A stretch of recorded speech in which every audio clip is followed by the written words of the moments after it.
Doctor Alberto Martí Bosch. Él ha trabajado, como decía José Antonio, muchos años en oncología pediátrica, hasta que, dados los escasos resultados que obtenía con los tratamientos convencionales y, sobre todo, viendo día a día el enorme sufrimiento que se causaba con ellos para obtener unos resultados nulos o mínimos, decidió replantearse su práctica. Hoy, 20 años después, y transformarse ampliamente en otras disciplinas que no se enseñan todavía, vamos a ver si ahora las universidades privadas se animan, en las facultades de medicina, decidió que lo primero era, como el viejo adagio médico dice, no hacer daño. Así que ha desarrollado un protocolo de síntesis que está dando resultados espectaculares. De momento son eso, resultados, pero seguro que en el futuro serán mucho más. Con todos ustedes, ya para cerrar este tercer congreso, dándole las gracias por su atención, el doctor Alberto Martí Bosch.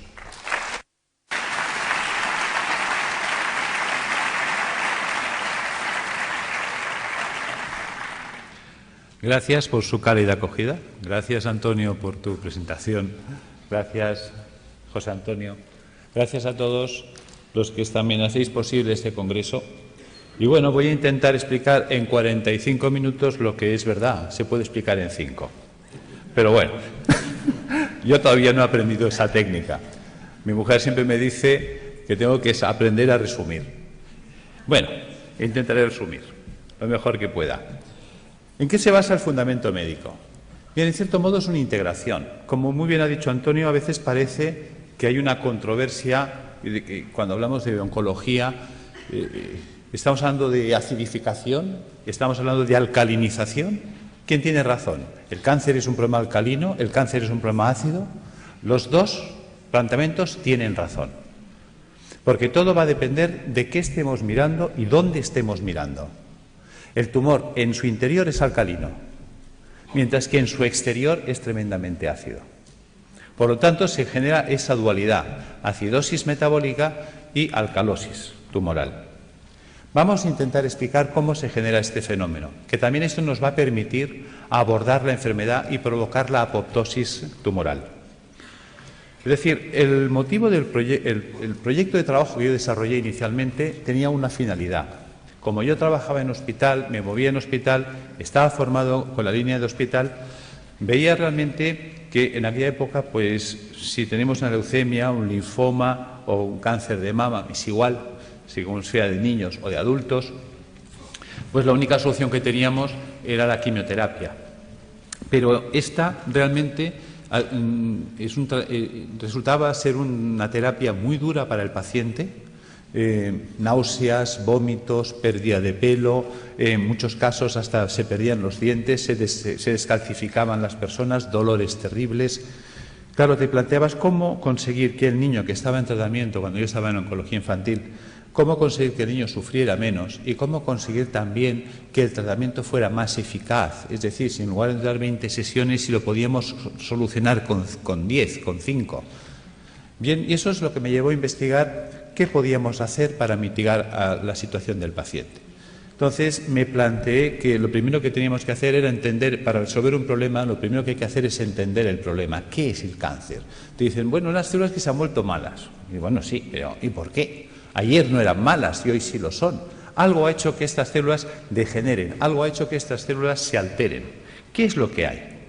Nadie daba contestación. ¿Hay alguna...? ¿No se oye bien en la sala? Es que parece que había un comentario por el fondo.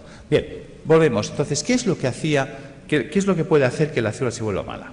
Bien, pasa el tiempo, indagas, te mueves, estudias medicina ortomolecular, estudias fitoterapia, estudias homeopatía, estudias dietética y nutrición, que son cosas que en la facultad no nos enseñan. Tienes que marcharte fuera del país, porque aquí eso no se enseñaba.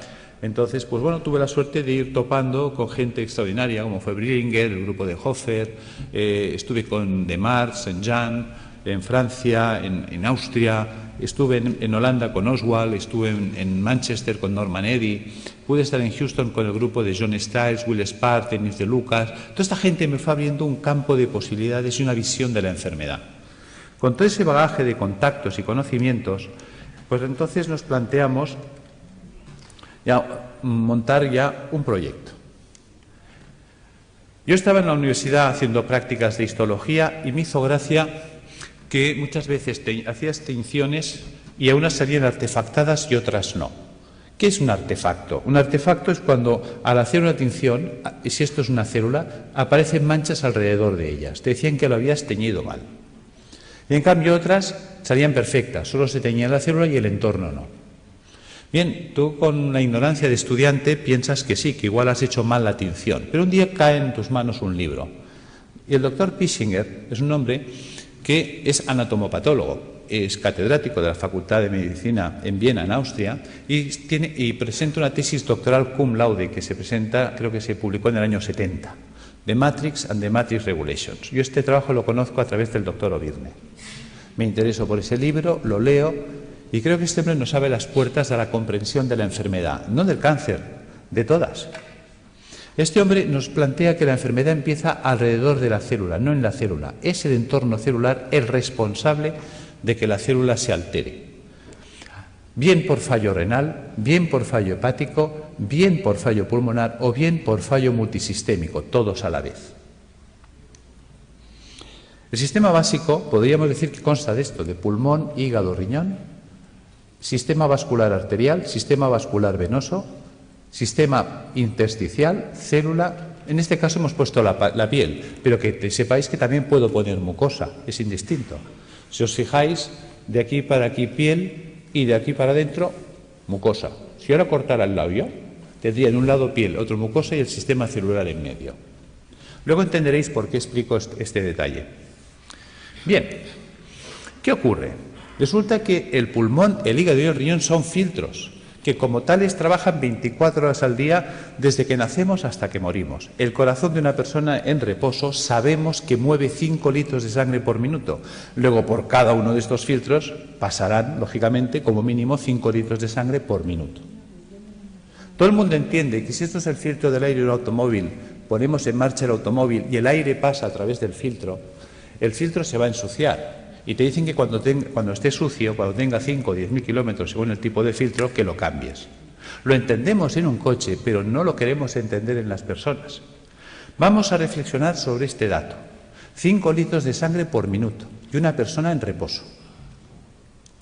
Si cada minuto pasan 5 litros de sangre, ¿qué es lo que están filtrando estos señores? Los residuos metabólicos del sistema celular.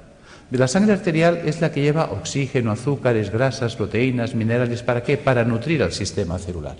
Hay que enviarle oxígeno, hay que enviarle grasas, hay que enviarle proteínas para que la célula se nutra, se oxigene, viva. Pero esta célula, cada vez que respira, cada vez que recibe oxígeno, ella genera un residuo metabólico o basura, que es el CO2. Si yo le envío grasas, ella la va a usar y la va a metabolizar y cuando esta grasa se degrada, la tira, que es el colesterol. Algo así cuando nosotros ponemos aceite de oliva en una sartén, freímos un huevo, freímos una chistorra y cuando el aceite está quemado lo tiramos. Pues el colesterol sería el aceite quemado, que este debe ser eliminado. Y si le enviamos proteínas, me devuelve ácido úrico. Son ejemplos sencillos. Sabemos que es mucho más compleja la bioquímica celular, pero nos vamos a centrar en 3 datos, en 3 valores fácilmente comprensibles. ¿Qué hay que hacer con estos residuos, esos excrementos celulares? También veréis por qué hablo de excremento, que se excreta. Pues tendrá que ir al sistema venoso y a través del sistema venoso alcanzar pulmón, hígado y riñón y ser eliminados.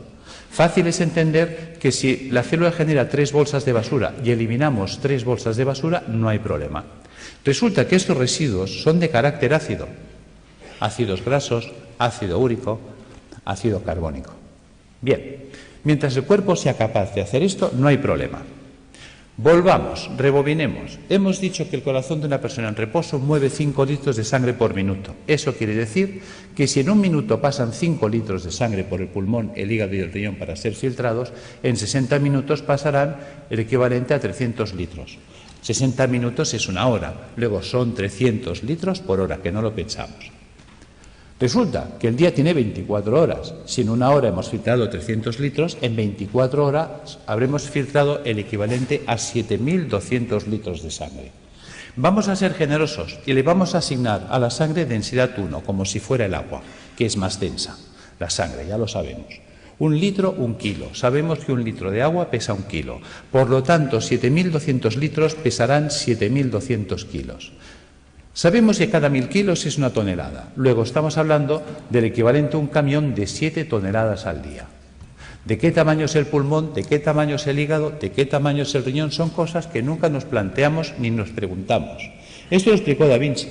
Da Vinci es un hombre que hace un trabajo de anatomía, estudia el cuerpo humano y aprovecha para comprender el cuerpo humano. Porque una de las preguntas que se hacía él era saber qué definía el cuerpo humano, dónde residía el equilibrio, la proporción del cuerpo humano. Y la encuentra en el puño.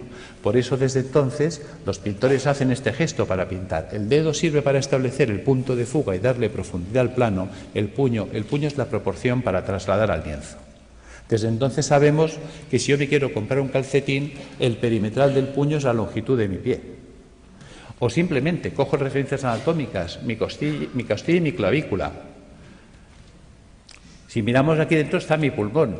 ¿Qué pasa? Que mis 2 puños son mi pulmón. Si yo cojo como referencias la costilla, aquí dentro está mi hígado. Por lo tanto, si yo cierro los puños, veréis que es la distancia que estoy marcando. 2 puños. Si pongo el puño detrás, el espacio entre costillas y cadera es mi puño. ¿Cuántas veces habéis oído tengo el estómago en un puño? Y es porque estamos dimensionados por el puño. Por lo tanto, hemos hecho esta representación para que veáis el tamaño del pulmón, del hígado y del riñón. Son 2 puños de una persona. ¿Os imagináis un camión de 7 toneladas? Es una persona en reposo. Que sepamos en reposo toda la vida, Buda, que vivía en meditación trascendental. Nosotros no somos Buda. Nervios, estrés, sobrecargas alimentarias, tóxicos alimentarios. Esto va a hacer que estos filtros vayan trabajando de un modo, digamos, enloquecido. Llega un momento que, por lo tanto, estos filtros se van a obstruir. Y si nadie se ocupa de limpiarlos, porque nadie nos enseña cómo mantenerlos, ya que nosotros no los podemos cambiar en un coche. Nosotros cada 5.000 kilómetros, cada 5 años, no podemos estar cambiando los filtros del aire, el filtro del aceite y el filtro de la gasolina como en un coche. Claro, pues si no nos cuentan nada ni hacemos nada, estos se obstruirán. Empezaremos, por lo tanto, a retener CO2, empezaremos a retener colesterol, empezaremos a retener ácido úrico, puesto que un filtro obstruido ya no trabaja al 100%, su rendimiento cae. Entonces nos vamos a encontrar que en el organismo puede variar el pH. Claro, el cuerpo no puede permitir que el pH varíe en sangre. Muchas veces nos preguntamos, ¿cómo es posible que un deportista de élite, entrenado, perfecto, esté corriendo en un campo y caiga fulminado o muerte súbita? Porque a veces ha ocurrido eso, un bloqueo metabólico. Es decir, la acidosis metabólica que ha generado ha sido tal que su pulmón, hígado y riñón no han sido capaces de drenar, ha entrado en una acidosis metabólica brutal en sangre. Sabemos que una variación del pH en un medio provoca un stop de reacciones químicas. Las reacciones químicas en sangre se paran, muerte. Algo tan simple, digamos, se nos pasa por alto. Estamos encontrándonos que entonces el cuerpo muchas veces lo que hace para evitar este fenómeno, evitar que haya un stop de reacciones químicas en sangre, empieza a hacer un acúmulo, va a retener estos radicales ácidos libres en el espacio intersticial. Por lo tanto, se irá empantanando el sistema. La interposición de residuos metabólicos en el espacio intersticial entre el capilar y las células, las endotoxinas, van a generar una serie de dificultad para la nutrición celular.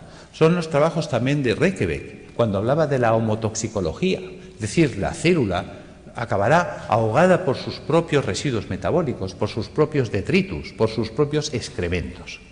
Esta barrera de ácidos que se nos va a formar, de ácido úrico, de ácidos grasos, etcétera, va a impedir que la célula se nutra. Veamos. ¿Veis la diferencia de imágenes? Es decir, la célula sana vive, digamos, flotando. El 70% del cuerpo es agua. Fijaros que eso es lo que llamaríamos el plasma intersticial. Ella tiene que vivir en una piscina de agua cristalina y transparente.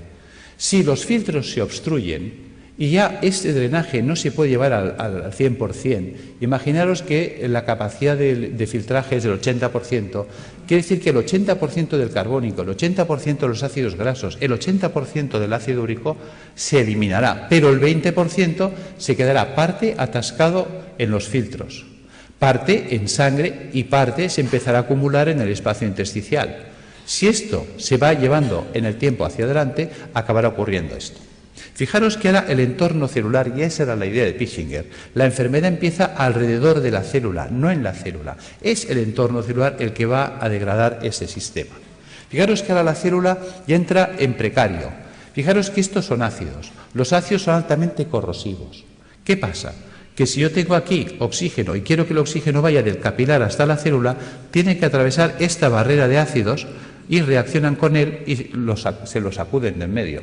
Cualquier nutriente tendrá que quedarse aquí atacado por los ácidos, con lo cual la célula se queda sin oxígeno y sin comida, y además atacada químicamente por sus propios ácidos.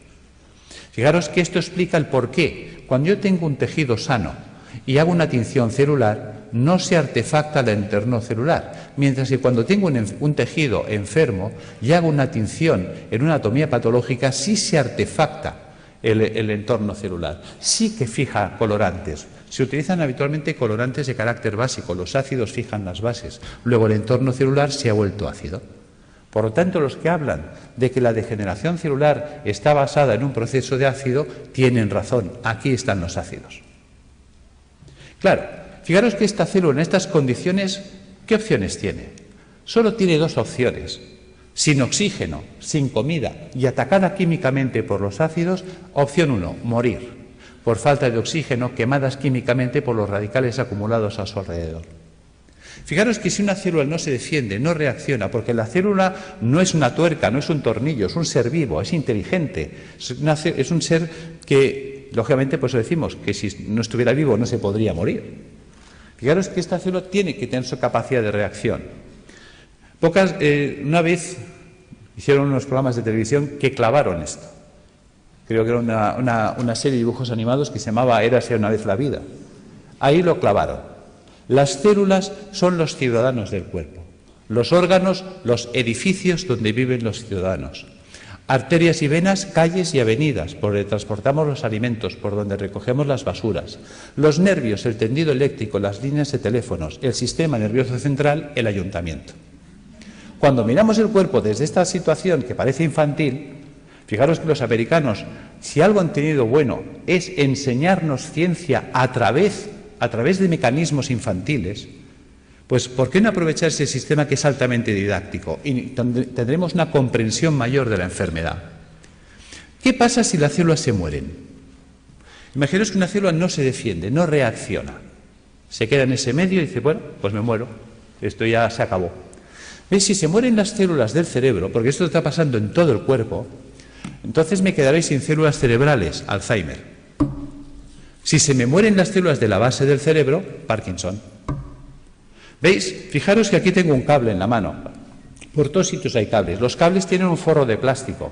Los cables conducen los impulsos eléctricos que en estos momentos nos permiten la informática, la luz, todo. En el cuerpo los nervios conducen todos los impulsos eléctricos y electroquímicos. Pero están forrados de la vaina de mielina. La vaina de mielina sería el plástico. ¿Qué pasaría si yo echara un chorro de ácido sobre los plásticos, sobre los aislantes de los cables? Que el ácido haría una acción corrosiva sobre el plástico. El cable se cortocircuitaría, pero dejaría de conducir. ¿Qué pasa si resulta que los nervios que me están uniendo a esta célula con el cerebro, la mielina es atacada por los ácidos que hay a su alrededor? Se degrada la mielina. Sin mielina hago una enfermedad desmielinizante, esclerosis múltiple, esclerosis lateral amiotrófica, esclerosis en placa. Pischinger fue un genio. Nos hizo entender las enfermedades. ¿Veis? ¿Qué pasa si la célula, imaginaos que aquí ponemos piel y aquí le ponemos un pezón? ¿Veis? Esto es una célula del pecho. Imaginaos que esta célula se muere. ¿Veis? Un tejido con células muertas es un tejido fibroso. Hablaremos, por lo tanto, de fibromas. ¿Ves? Fibroma mamario, fibroma uterino, fibrosis prostática. ¿Ves? Que el fibroadenoma a nadie le preocupa. ¿Por qué a nadie le preocupa? Es un fibroma. Pues porque un fibroma son células muertas y las células muertas no matan. Fijaros cómo somos. Vemos el problema, pero no estamos siendo capaces de valorar la trascendencia del problema. ¿Ves? Mientras tanto, si se mueren las células del pulmón, amigo, fibrosis pulmonar, fibrosis hepática si se mueren las del hígado, fibrosis renal si se mueren las del riñón. Y fíjate que decimos fibrosis pulmonar de causa idiopática. ¿Y por qué hablamos de causa idiopática? Porque estamos acostumbrados a que si no hay bichito no hay causa. Entonces tiene que haber el bichito. Y si no encontramos la bacteria de turno, el hongo de turno o el virus de turno, entonces no sabemos por qué se ha fibrosado el pulmón. Y es tan sencillo como esto. Al pulmón le está llegando más basura de la que puede tirar. Y es una basura de carácter ácido. Imaginaos que yo soy una célula pulmonar, tengo que recibir el carbónico, tirarlo, coger el oxígeno, meterlo. Y estoy todo el santo día trabajando como un burro. Y de pronto me empieza a llegar más carbónico del que puedo tirar porque yo estoy agotado. Al final yo acabo sepultado en carbónico. El carbónico químicamente me quema. Al quemarme me muero. No es tan difícil de entender. Y eso pasa en el hígado, pasa en el riñón. ¿Ves? Son las enfermedades esclerosantes que llamamos, que están ahí en el saco perdidos de Dios. Las enfermedades de carácter idiopática, claro, para eso no hay tratamiento, porque no hay la pastillita. Bien, ¿qué ocurre si la célula sobrevive? ¿Ves? La célula decide no morirse, va a luchar. Hay células que se rebelan. Yo soy un superviviente, yo voy a luchar. ¿Cómo lo hace? Hay 4 mecanismos. 1, hacer un globo de agua. Voy a retener agua y me voy a envolver en agua. Me monto mi mini piscina. Vale. ¿Ves? Estoy desplazando los ácidos, mantengo un canal de comunicación con el sistema celular, con el capilar arterial, y recibo nutrición y tiro la basura fuera. ¿Veis? Fíjate que en el sistema celular del cuerpo funciona el dime tú qué sabes. O lo que hacemos todos en un examen cuando nos hace una pregunta y no sabemos. Miramos al de al lado. Oye, ¿tú qué haces? Dice, yo me echo un globo de agua. Dice, vale, yo te me hago otro. Y la de al lado me copia. Y se empiezan a copiar todas las células. Si todas las células empiezan a retener un globo de agua, es esa persona que empieza a engordar, y ya puede hacer dietas que no adelgaza.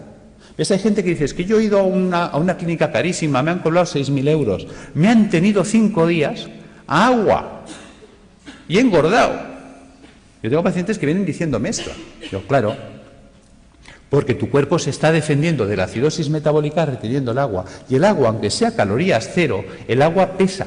Y si esa persona retiene el agua, se la queda, aumenta de peso. ¿Veis? Este es el tema. Opción 2, tamponar. ¿Qué es tamponar? Tamponar es convertir un ácido en una sal. ¿Veis? Fijaros, por ejemplo, aquí tenemos una imagen de un hueso y una imagen de un hueso pues ya osteoporótico, lleno de agujeros, parece un queso gruyère.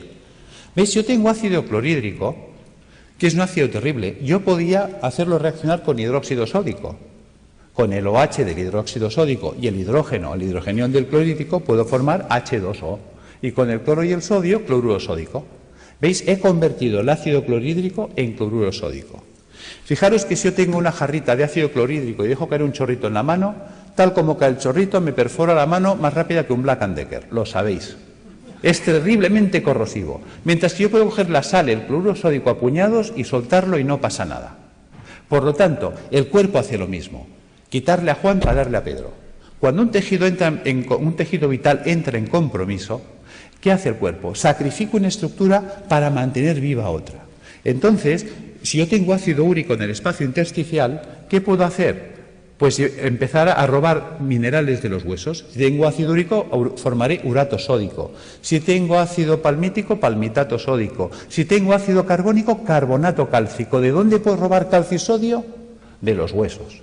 Y empezamos a entender la osteoporosis, la artrosis, la artritis, el ataque ácido a los huesos. ¿Veis? Y aparecen entonces calcificaciones en los tejidos blandos. Uy, tienes calcificaciones en la mama, tienes calcificaciones en el pulmón. Fíjate que el cuerpo nos está avisando. Te está diciendo que el siguiente paso, ¿cuál va a ser? ¿Ves? Nos queda un paso que es el drenaje. Fijaros, volvamos atrás, que yo por la piel puedo eliminar carbónico. Yo por la piel puedo eliminar grasas, tengo el cutis graso, lo habéis visto 1000 veces. Yo por la piel saco amoníaco, urea. Veis que hay gente que mancha las amarillas, las camisas, los sobacos de cercos amarillos, urea. ¿Veis? Si yo saco un sudor excesivamente ácido por la piel, la célula, ya que antes de morir, ¿qué hace? Empieza a echarlo todo por la piel. Si saco un sudor muy ácido por la piel, se me quemará la piel. Ataque químico, dermatitis, psoriasis, eczemas. Por eso dicen que la psoriasis no se cura, porque la quiero curar con una pomadita desde fuera, cuando el problema está dentro. ¿Veis? Vamos entendiendo las enfermedades. Realmente nos abrió los ojos. Si yo entiendo la enfermedad, yo puedo resolver la enfermedad. Si yo entiendo el problema, yo puedo resolver el problema. Lo que no podré es nunca resolver un problema que no entiendo o no quiero entender. Esta es, diríamos, la situación en la que nos encontramos. ¿Veis? Podemos hacer el drenaje hacia las mucosas, que decíamos antes. Si en lugar de drenar hacia la piel, dreno hacia las mucosas, pues entonces tendríamos un problema a nivel de mucosas, llagas de boca, llagas de esófago, llagas de estómago, colitis ulcerosa. Claro, la gente dice, oye, ¿y por qué hay gente que drena por la boca y otros drenan por el colon y otros drenan por el estómago u otros drenan por la piel? Porque el cuerpo, hemos dicho, que es como una ciudad donde el sistema nervioso central es el ayuntamiento. Ejemplo. ¿Veis? Creo que hubo una época en la que Madrid tenía un conflicto de basuras. Y entonces se reúne el Cabildo y decide montar pues un vertedero de las basuras de Madrid, creo que fue en San Sebastián de los Reyes.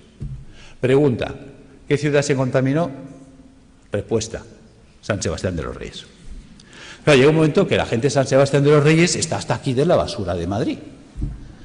Y dice, oye, a ver qué hacemos. Bueno, el Cabildo de Madrid se da cuenta de que es verdad, se reúne y dice, bueno, ahora vamos a tirar la basura hacia Madrid, a Toledo. ¿Quién se va a contaminar ahora? ¿Veis? El cuerpo hace lo mismo. El sistema nervioso da órdenes y las células ejecutan las órdenes. Dicen, tira la basura por la boca. Pues el tío por la boca, pues llagas de boca. Oye, tíralas por el recto. Pues el tío ahí, colitis ulcerosa. Oye, tíralas por la piel. Pues mira, psoriasis. No las tires, coge todo el calcio y todo el sodio que quieras del hueso, pues mira, artrosis, osteoporosis. ¿Ves? Según la orden que da, la célula actúa. ¿Veis? Fijaros que eso es importante entenderlo, aunque sea en clave de cómics.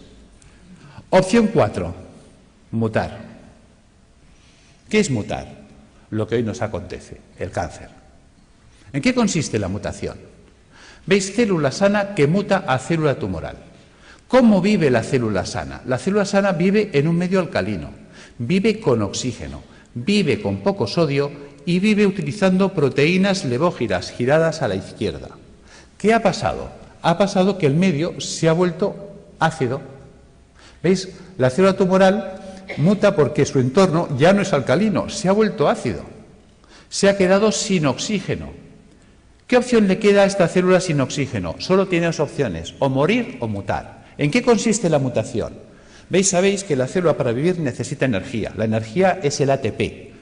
¿De dónde saca el ATP? Bueno, pues hemos hablado, creo que se ha hablado hoy del ciclo de Krebs. ¿Ves? En la mitocondria podemos obtener el ATP a través de la vía oxidativa, con oxígeno. Pero cuando una célula no tiene oxígeno, puede abrir una ruta alternativa que es la del pirúvico. Y entonces, a través de la glicólisis con el pirúvico, obtener ATP más ácido láctico más alcohol. Por eso, quien nos dice que en los tumores hay alcohol, se explica, porque es una ruta de fermentación ácida. Y esa ruta anaeróbica le permite seguir viviendo a la célula, que es un mecanismo de supervivencia, porque está en juego su vida. Y entonces, ¿ella qué hace? Empieza a cargar mucho sodio en su interior. ¿Veis? La célula normal, la célula sana, tiene potasio en el interior del citoplasma y sodio fuera. Se invierte, entra el sodio dentro de la célula a mansalva y el potasio sale, porque estamos usando un sistema inverso. ¿Veis? Ahora se explica cuando dicen es que los tumores son alcalinos. Claro, la célula tiene que ser muy alcalina en su interior para aguantar el ataque ácido exterior. ¿Entendéis que todos tienen razón? Si yo estoy mirando el interior tumoral, me encuentro con una alcalosis, mientras que si estoy mirando el exterior, me encuentro con acidosis. Esta es la explicación. Por lo tanto, vamos entrando en razón. Cuando estamos ya en una situación tumoral, ¿qué nos propone la medicina académica? La medicina académica nos propone que hay que cortarle la cabeza al tumor, evidentemente si se puede, si es accesible quirúrgicamente. Es decir, la decapitación del tumor es lo que llamaríamos la cirugía. Opción 2, a la hoguera, a achicharrar el tumor. La radioterapia. Opción 3, el envenenamiento. Eso sería la quimioterapia. ¿Ves? La célula tumoral, la quimioterapia es un citotóxico, o sea, es un tóxico para la célula, hay que matarla. ¿Veis? Por lo tanto, o la mato de un hachazo, o la mato porque la achicharro, o la mato porque la enveneno. La cuestión es que hay que matarla. Y además es verdad, porque si no nos mataría a nosotros. Bien, por lo tanto, si observamos, esas 6 opciones que nos da, nos hace entender que estamos anclados, por decirlo así, en el siglo XII, por no decir el siglo I. Decapitación, hoguera, envenenamiento. Queda en clave de humor, pero es real. O sea, cuando hay un tumor, no hay más. O le corto la cabeza, o la achicharro, o la enveneno. Vale. Pero si pensamos como en el siglo XII, aunque la escena que os he puesto pertenece, creo que es al siglo I, nos encontramos que si pensamos como en esa época, nos queda una cuarta vía que la estamos olvidando. ¿Qué podían hacer con un enemigo difícil de batir? El asedio. ¿Os acordáis? Numancia. Le quitamos el agua, le quitamos la comida, y sin agua, sin comida, esperar, que se muere solito. Bien, eso sería la apoptosis. ¿Cómo acorralar el tumor? Pues alcalinizando al paciente, puesto que el paciente ya que está muy ácido y el ácido me está desencadenando el problema, vamos a alcalinizarlo. Resulta que sabemos que la célula tumoral para poder vivir necesita mucho sodio. Resulta que al paciente hipertenso le decimos come sin sal, al paciente cardiópata le decimos come sin sal, al paciente que está mal del riñón, al nefrópata le decimos come sin sal. Pues digamos al oncológico que coma sin sal, puesto que la célula tumoral necesita mucha sal para ser muy alcalina en su interior. Si le quito la sal, la hago polvo. Luego, utilizar enzimas proteolíticos de acción selectiva. ¿Qué es un enzima proteolítico de acción selectiva? Una enzima que destruye proteínas, pero no todas. ¿Cuáles? Las dextro. Resulta que la célula tumoral, para vivir, ha tenido que desarrollar un tipo de proteína que es la dextro. Fijaros que en el cuerpo todos los aminoácidos son L-metionina, L-cisteína, L-arginina. ¿Por qué? Porque nuestras proteínas son levo, pero las proteínas levógiras son estables en un medio alcalino, en un medio ácido no son estables. Luego necesito una proteína estable en un medio ácido, la dextrógira. Vale, pero si yo pongo a circular enzimas proteolíticos de acción selectiva que destruyan a esa proteína, ¿ves? Ya le he quitado el sodio, le he quitado la comida, le quito los ácidos. Y luego resulta que la célula tumoral, al volverse anaeróbica, se vuelve vulnerable al oxígeno. El oxígeno es tóxico para las células anaeróbicas, las mata. De hecho, yo he estado en Alemania aprendiendo técnicas de ozonoterapia porque el ozono es tóxico para la célula anaeróbica. Vale. También podemos utilizar peroxidasas, enzimas que ayuden a liberar mucho oxígeno en los tejidos. ¿Cómo conseguir esto? ¿Cómo vamos a alcalinizar al paciente? Recuperando la función del hígado y del riñón y del pulmón, eliminando las toxinas acumuladas en el espacio intersticial. ¿Cómo lo vamos a hacer? Pues con dieta alcalinizante, con hidroterapia, con tratamiento natural y con tratamiento físico. ¿Veis? Si yo utilizo quimioterapia solo, ¿cuántos pilares tengo? 1. Mientras que si uso dieta, baños, tratamiento natural y tratamiento físico, ¿cuántos pilares tengo? 4. Es más estable. Esa es la idea. Que entendamos qué es la dieta, que nunca se nos habla de ella, qué es la hidroterapia, la gran olvidada. Hasta se me ha llegado a decir que esto no es científico. Y me lo han dicho médicos, esto de los balnearios, esto no es científico. Y resulta que existe en la Universidad Complutense una cátedra de hidroterapia médica, de hidrología médica. O sea, ni siquiera sabemos lo que tenemos en nuestras propias universidades. Y es de las mejores cátedras que hay en Europa. Cuando te mueves fuera, te hablan, oh, la doctora Bacaicoa. ¿Y tú quién es la doctora Bacaicoa? Hasta tienes que empezar a buscar y pues dices, san Dios, tengo que conocer a esta mujer. Cuando me cae el libro, y también, digamos, es un libro que he escrito, ahora no recuerdo el otro autor, que también es un profesor emérito, dices, por Dios, empiezas a tirar del libro y dices, ¿y por qué me han ocultado que existe esto a mí?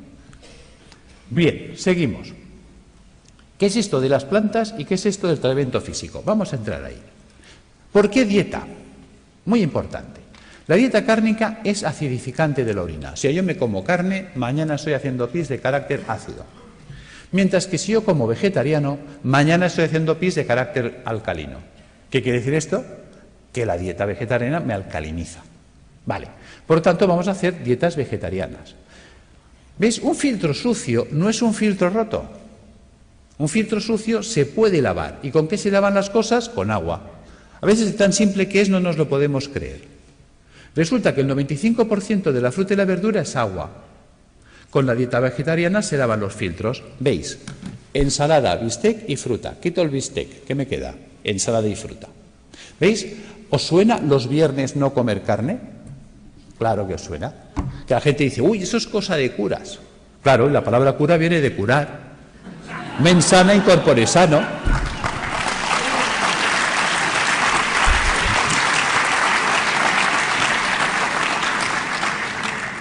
Claro, ¿qué ocurre? Que cuando las cosas, gracias, pero bueno, es para romper un poco el ritmo porque estaréis cansados y dormidos. Claro, ¿qué ocurre? Toda la gente lo relaciona con los curas, pero con la parte mística. Claro, dice, la gente dice, ¿y esto de dónde lo han sacado los curas? Vas tirando del libro y los curas lo sacaron de un médico, Galeno. ¿Ves? Yo me acuerdo cuando empecé la carrera de medicina, fue la época que se rompieron los números clausus y entraron 3.000 personas a la universidad. Dijeron, nada, puertas abiertas, que entre todo el mundo y que sea un curso selectivo. Y estábamos 3.000 en primero de carrera. Y entonces había una asignatura opcional, optativa, que se llamaba Historia de la Medicina.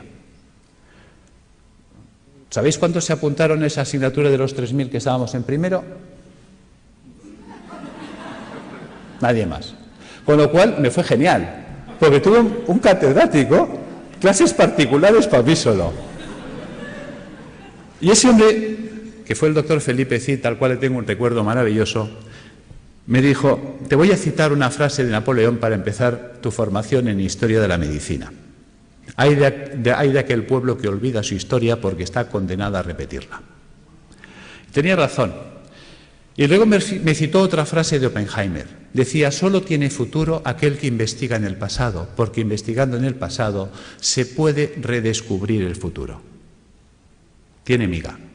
No dijo descubrir, dijo redescubrir. ¿Veis? Nuestros abuelos nos decían, está todo inventado. Y era verdad. ¿Por qué me remito a Galeno? Galeno fue aquel médico que dijo, vale más prevenir que curar. ¿Cómo llega a esa conclusión Galeno? Porque Galeno fue el médico de los 3 nos. ¿Ves? En la época de Galeno te inscribías en la facultad, por decirlo así, el 15 de septiembre y el 30 de septiembre ya eras médico. Ya está. Y como la ignorancia es atrevida, ¡hala, todos a ejercer! Claro, también hay que saber que en aquella época, con que supieras si el paciente hacía de vientre negro, qué malo. Si hacía rojo, mira, a lo mejor puede ser un hemorroide, ¿no? Si vomitaba verde, tranquilo. Como vomitara rojo, aburem, ¿no? Y si se vomitaba negro, dalo por muerto. Ya está, ya eres médico. O sea, porque claro, no había nada. ¿Cuáles son los 3 grandes nos de Galeno? Él sale, se sienta, como hombre sabio que fue, y por eso nos acordamos de él, y dice, primer no sé medicina. Con lo que me han enseñado no sé nada. Segundo no tengo medicamentos, no existían, los inventó él. Tercer no, si no sé medicina y no tengo medicamentos no puedo curar, obvio. Claro, ¿qué hace Galeno?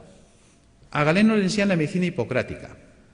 Hipócrates había dicho otra cosa. Hipócrates dijo que tus alimentos sean tus medicamentos, que tus medicamentos sean tus alimentos. Y se queda tan pancho. ¿Por qué dice esto? Porque él observa cosas curiosas. En aquella época la gente vivía muy asilvestrada. Todos vivíamos en el campo, muy silvestres.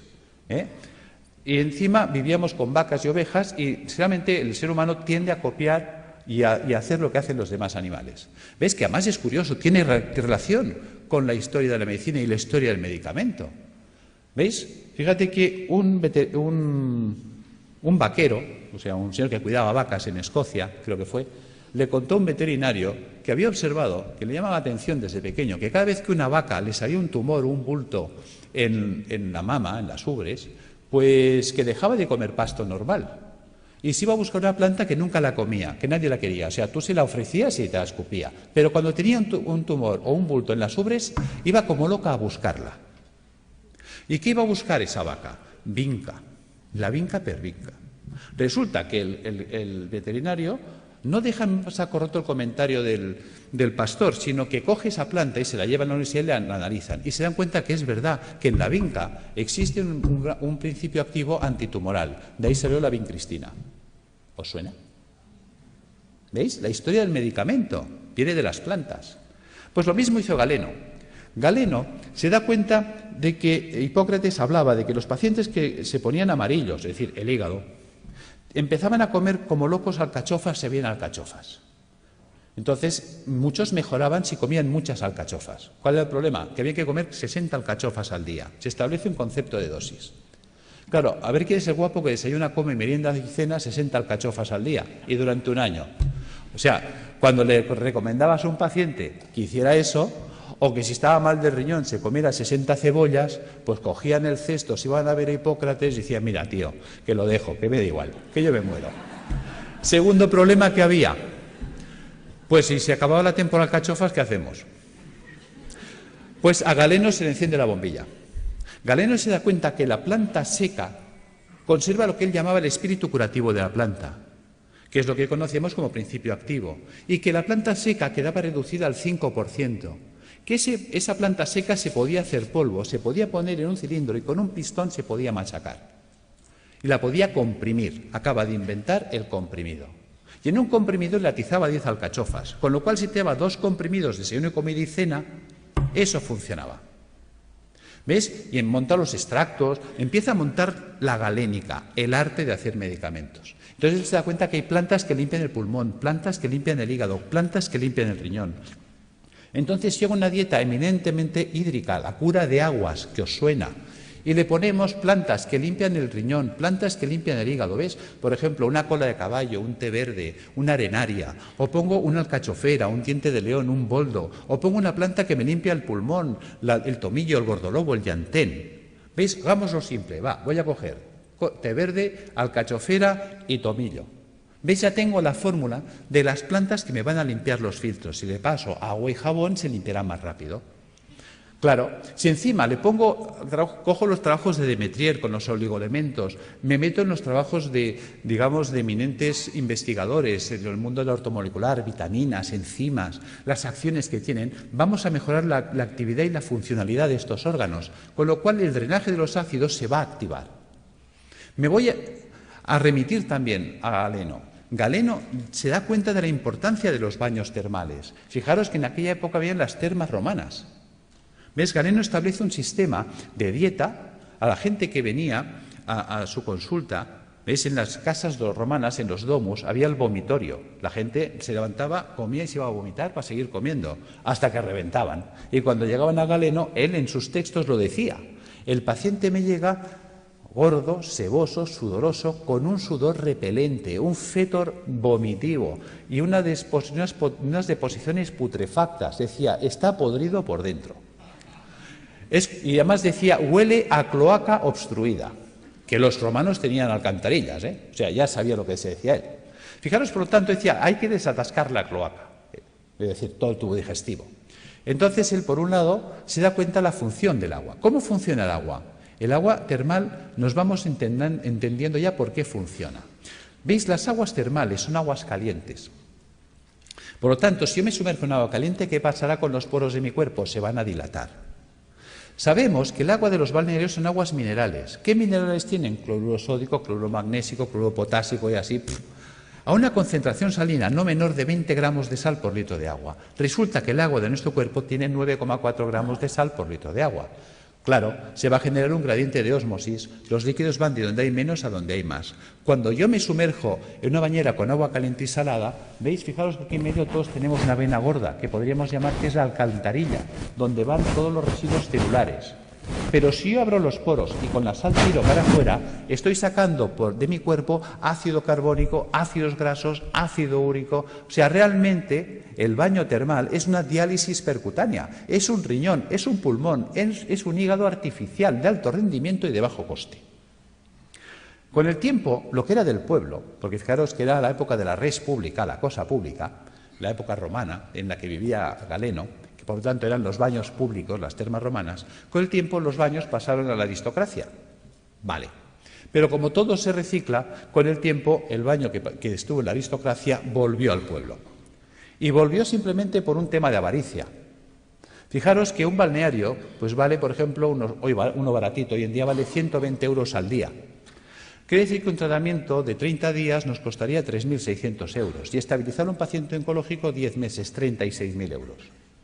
¿Quién se puede pagar esto? Un rico. ¿Pero qué es un rico? Pensemos. Y no me digáis que es un tío con pasta porque es falso. Sabiduría popular. El padre obrero, el hijo caballero, el nieto pordiosero. Es decir, hay el que hace el dinero, al que se lo ventila y la familia venida menos. ¿Veis? Un rico no es eso, no es un señor con pasta. Un rico es un señor que siempre está pensando cómo tener las cosas sin pagar, que por eso es rico. Porque gana y no gasta. ¿Ves? El rico iba al balneario y dice, a ver, ¿qué tiene el balneario que cura tanto? Dice que las aguas son termales. Dice, Pepe, pon un termo en mi casa. ¿Ves? Si yo caliento lo hago en un termo, el agua que sale del termo es termal. ¿Qué más necesito? Dice, es que esto, una bañera. Pues Pepe, pon una bañera. ¿Qué más pasa? Oh, es que el agua son minerales. Jacinto, tú que eres químico.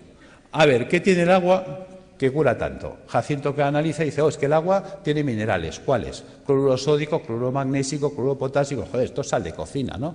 Sí, pues échale sal al baño. ¿Cuántas veces habéis oído sales de baño? Pero ¿cuántas veces os habéis preguntado por qué hay que echarle sal al baño? ¿Cuánta sal tengo? Uy, perdón. ¿Cuánta sal tengo que echar al baño? ¿Para qué tengo que echar al baño? ¿Ves? Nunca nos preguntamos. Somos poco curiosos. Resulta que Jacinto, que era químico, le dice, es que tiene 20 gramos de sal por litro de agua. Claro, el tío que está acostumbrado a hacer números dice, pues que me haga una bañera que llena hasta la mitad cubique 100 litros. Las bañeras estándar de casa, llenadas hasta la mitad, cubican 100 litros de agua. Dice, ¿y eso? ¿Y por qué hasta la mitad? Hombre, hasta la mitad porque por el principio de Arquímedes, cuando yo me meto en la bañera, el nivel del agua sube. Luego dejo un espacio o a fregar. Bien. ¿Por qué 100 litros? ¿Cómo sé que en mi bañera tengo 20 gramos de sal por litro de agua? Echando 2 kilos de sal. ¿Ves? 2 kilos son 2.000 gramos. 2.000 gramos en 100, tacho 2 ceros. Tacho 2 ceros, 20 a 1. Ya tengo la concentración salina. ¿Qué vale un kilo de sal? El otro día lo compré en el Capravo, mientras no nos suban el IVA, a 15 céntimos el kilo. Luego 2 kilos, 30 céntimos. 30 céntimos por 30 días, 9 euros. Y en casa. Yo tengo pacientes que me llegan desesperados y no por falta de razón. Me dicen, estoy en insuficiencia renal crónica desde hace 10 años. Ya he entrado en lista de trasplante, no aparece el trasplante y vienen hechos una pena, pobrecitos. La diálisis ya no da de sí y como no aparezca un riñón en 6 meses, yo no salgo adelante. Simplemente por decirle, ponte en la bañera con 2 kilos de sal cada día. A los 15 días ese hombre está alucinado de cómo tiene sus análisis, porque está haciendo una diálisis diaria. Está sacando ácido úrico por los poros, por ósmosis. Ósmosis percutánea. No pensamos el poder de la bañera. Ahora la gente está quitando las bañeras y abriendo los balnearios.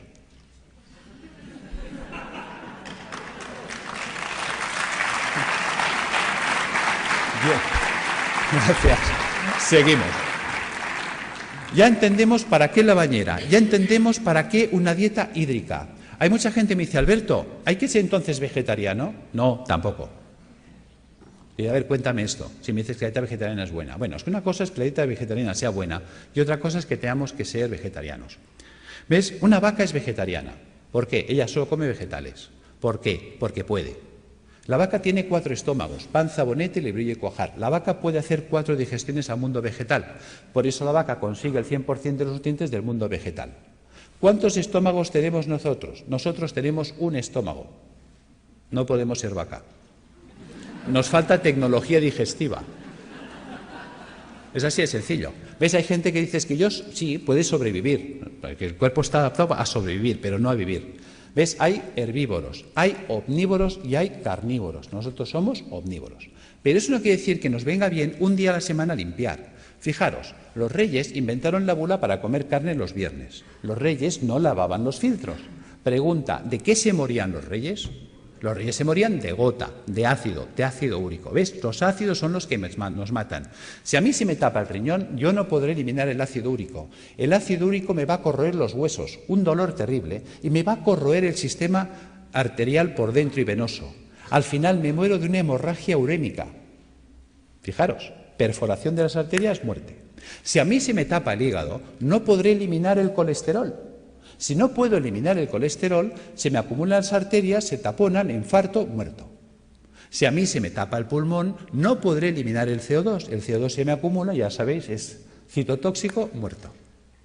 Los ácidos nos matan. Tan sencillo como esto.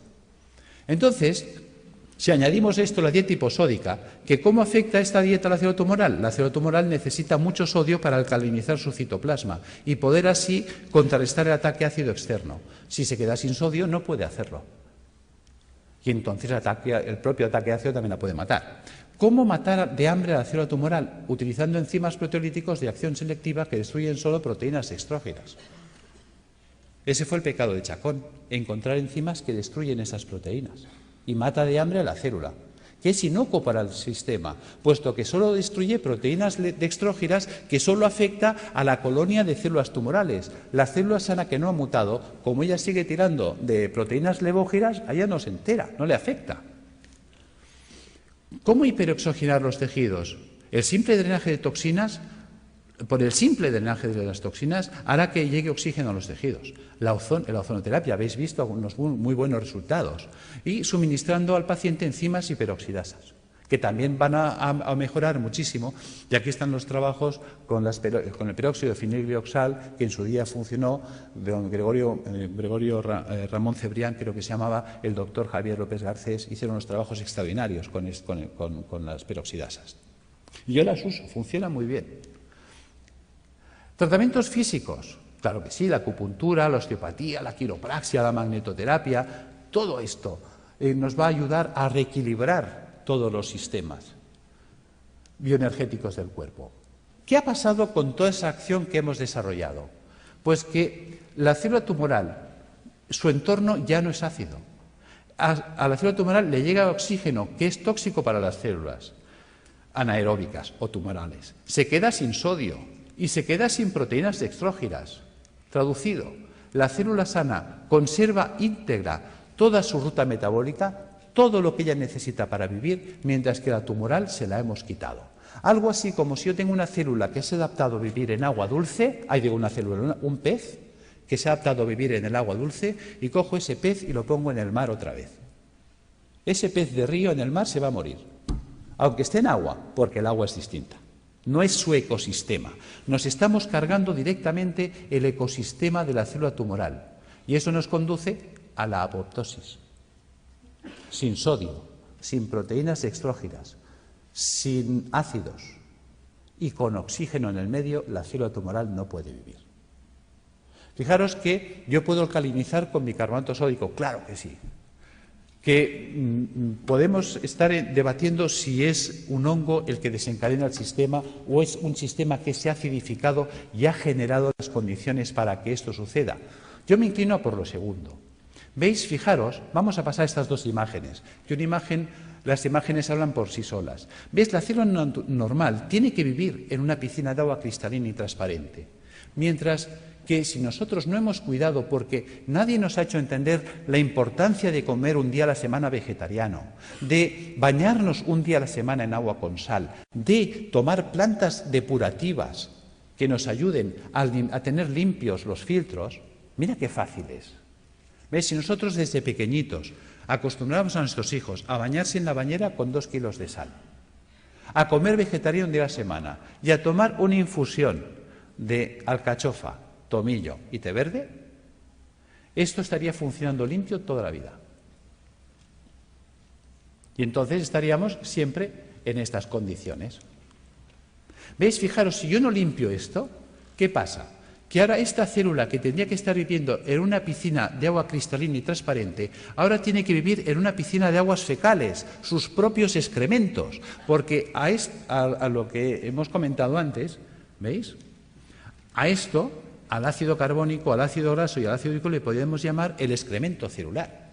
¿Por qué le llamamos excremento celular? Vamos a ver. Si nosotros comemos, ¿qué hacemos? Caca. Y si nosotros bebemos, ¿qué hacemos? Pis. Pues si la célula come, hace caca, y si la célula bebe, hace pis. Esto es el pis y la caca celular. Si nadie se la recoge, la pobre célula tiene que vivir flotando en aguas fecales. Y mientras el agua no llega aquí, todos tranquilos, y diciendo, y no hagan olas, pero como la cosa empieza a subir, lo entendéis. ¿Veis? Posibilidades de que esta célula se infecte en una piscina de aguas fecales. Es como si tú tienes un hijo y tienes dos piscinas, una de agua limpia, cristalina, transparente y tratada, y una fosa séptica llena de aguas fecales. Y le dices al niño, ¡hala, niño, haz aquí 4 piscinas en la fosa séptica! Se te muere el niño. Lo entendemos en ese ejemplo y no lo queremos entender aquí. Es algo tan gráfico como lo explicó Pischinger, es algo tan genial que dices, Dios mío, y tan simple de poder llevar al paciente a estas condiciones, que las cosas van a ir mucho mejor. Fijaros que todo vale incluso. Ya sé que José Antonio hasta me puede tirar el zapato, porque claro, cuando empezó mi trabajo, ¿cuál era el problema?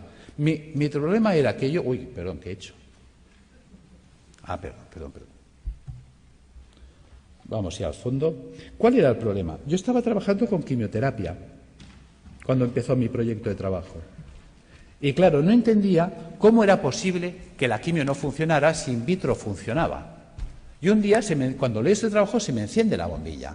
Vamos a ver, supongamos que me viene un abogado ahora y me dice, Alberto, acabas de heredar una finca de la tía Carmeta en Tarragona. Pues vale, pues muy bien. Hombre, qué alegría, qué pena por la tía Carmeta, claro, pero también qué alegría por la finca. Son 600 hectáreas. Y dijo, Dios, te vas ahí y dices, pero yo soy médico. Ahora, me cojo un ingeniero agrónomo y me lo llevo para allá. Y dice, a ver, tú ingeniero, ¿esto sirve para algo? Dice, hombre, está abandonada, está ruinosa esta finca. Lleva 30 años que nadie la ha tocado, está silvestrada. ¿Pero vale o no vale? Dice, pues aquí cebada la que quieras. Dice, bueno, pues ponla en marcha. ¿Veis? Y ahora veo al ingeniero que coge el trigo o la cebada y empieza a echar la cebada entre los zarzales y los matorrales. ¿Tú qué dices? Dice, vaya ingeniero. Resulta que los médicos hacemos esto. Cuando tengo el paciente en situación tumoral, le atizo el suero en sangre y quiero que la molécula llegue a la célula. Se quema por el camino, no llega. Los ácidos la destruyen. Entonces tengo mucha toxicidad y poca efectividad. Claro, cuando limpias el sistema, si tú ahora pones la quimio en sangre, ¿cuánta quimio llega? Toda. Manda huevos, que decía Trillos. Claro, con este sistema, ¿qué pasa? ¿Ves? La célula sana está harta, ha comido, está bien alimentada, ella no tiene hambre. Resulta que la que tiene hambre es la tumoral. Luego es mucho más sensible y por eso veíamos que hay pacientes que necesitan 20 o 30 sesiones, en 3 o en 4 entran en remisión completa. Ahí está la gracia. Es decir, que tampoco obliga a renunciar a nadie, porque el miedo es muy fuerte, y si dejo el hospital, ¿qué me pasa? Que no te pasa nada, tío. O sea, que conseguimos que los pacientes tolerasen mejor. Pero es que estamos viendo cosas sorprendentes. Yo ahora he estado en Calcuta con los doctores Banerjee, y el año pasado estuve con ellos en la Facultad de Medicina y me interesé muchísimo por sus trabajos. Llevo 20 años trabajando con la homeopatía, y yo la utilizaba como para tratar el terreno, para desintoxicar el sistema, que son los trabajos de Reykjavik, que todo eso me ha ido muy bien. Pero cuando he puesto en marcha los protocolos de Banerjee, sorpresa. Una sorpresa preciosa ha sido un caso clínico, y con eso cierro, de una chica joven de 31 años que viene a mi consulta el mes de mayo, en muy malas condiciones. Esta chica, pues le detectaron un tumor cerebral estando embarazada de 34 semanas. Entonces se le ponen anticonvulsivantes, antiedematosos, se le hace cesárea, se salva a la criatura, se le opera, se le quita el tumor cerebral en la medida que se puede. Ya sabéis que siempre se hace lo que se puede, no la limpieza total nunca es posible. Se revisa y le encuentran en la revisión general que tiene metástasis en ambos pulmones, metástasis hepáticas, las cadenas ganglionarias torácicas invadidas, todo el sistema linfático abdominal invadido, metástasis óseas, metástasis musculares. En esta situación deciden, con buen criterio para mí, no abordar quimioterapia ni nada, porque es que la situación está tan avanzada, es un grado 4 tan avanzado, que la calidad de vida que va a tener la paciente y las posibilidades de sobrevivir más de 2, 3, 4 meses lo van a ver difícil. Entonces deciden tratamiento paliativo y nada más. En estas condiciones llega la consulta y pones en marcha todos estos dispositivos.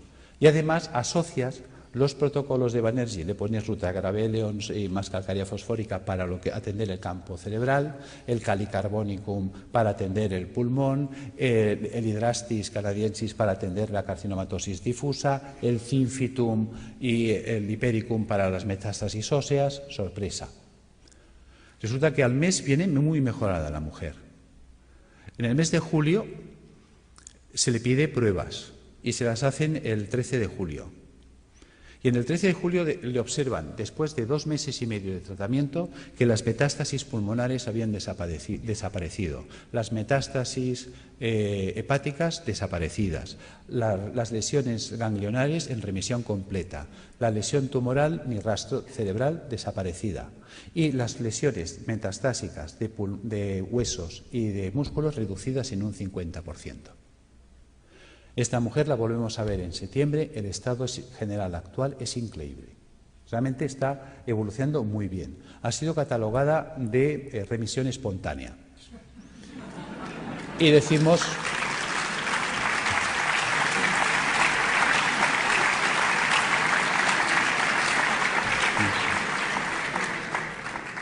Y es verdad, está respondiendo espontáneamente porque se está produciendo una apoptosis.